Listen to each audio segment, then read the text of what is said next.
Pandian store சீரியல்ல அடுத்து வர எபிசோடில் டாக்டர் அப்படி சொன்ன உடனே சரவணன் எதுவுமே பேசாமல் தங்கமயில ஹாஸ்பிட்டலே விட்டுட்டு அங்கேருந்தே வராங்க.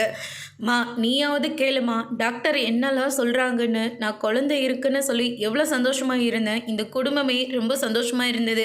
இப்போ டாக்டர் இப்படி சொல்லிட்டாங்களேம்மா அப்படின்னு சொல்லிட்டு தங்கமயில் ரொம்பவே ஃபீல் பண்ணிகிட்ருக்காங்க. சரி, நீங்கள் நின்று பேசிகிட்டு இருக்கிறதுல எந்த அர்த்தமும் கிடையாது. இப்போ இந்த குழந்தைய வச்சு தான் உன் வாழ்க்கையை நான் காப்பாற்றிடலான்னு பார்த்தேன். இனிமேல் உன் வாழ்க்கையை நீயே பார்த்துக்கோமா அப்படின்ற மாதிரி சொல்லிட்டு பாக்கியம் ஹாஸ்பிட்டலை விட்டுட்டு அவங்க பாட்டு கிளம்பி போயிடுறாங்க. தங்கமயில் ரொம்பவே ஃபீல் பண்ணிகிட்ருக்காங்க. சரவணன் கூடவே நம்ம ராஜி, கதிர், கோமதின்னு சொல்லிட்டு எல்லாருமே கிளம்பி வந்துடுறாங்க. வீட்டில் ஒரு பக்கம் எல்லாருமே ஆர்வமாக இருக்காங்க. செந்தில், மீனா அப்படின்னு சொல்லிட்டு எல்லாருமே இருக்காங்க.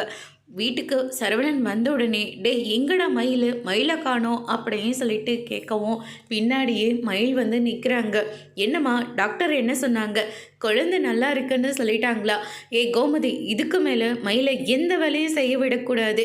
எல்லா வேலையும் நீ தான் செய்கிற, இல்லை இவங்களாம் செய்யட்டும். ஆனால் மயில் எந்த வேலையும் செய்யக்கூடாது. டாக்டர் எப்படி மருந்து மாத்திரையெல்லாம் கொடுத்துருப்பாங்க, அதை எல்லாத்தையும் கரெக்டான டைமில் கொடுத்துடணும் அப்படின்ற மாதிரி சொல்கிறாங்க. முதல்ல குழந்தை இருந்தால் தானே அப்படின்ற மாதிரி கோமதி சொன்ன உடனே பாண்டியன் ஷாக் ஆகுறாங்க. அதோடு இன்னைக்கான பிரம முடிச்சிருக்காங்க. இனி குழந்தை இல்லைன்ற விஷயம் பாண்டியனுக்கு தெரிஞ்சால் தங்கமயிலோட வாழ்க்கை என்ன ஆக போகுதுன்றதை வரப்போகிற எபிசோடில் பார்க்கலாம். தேங்க்யூ.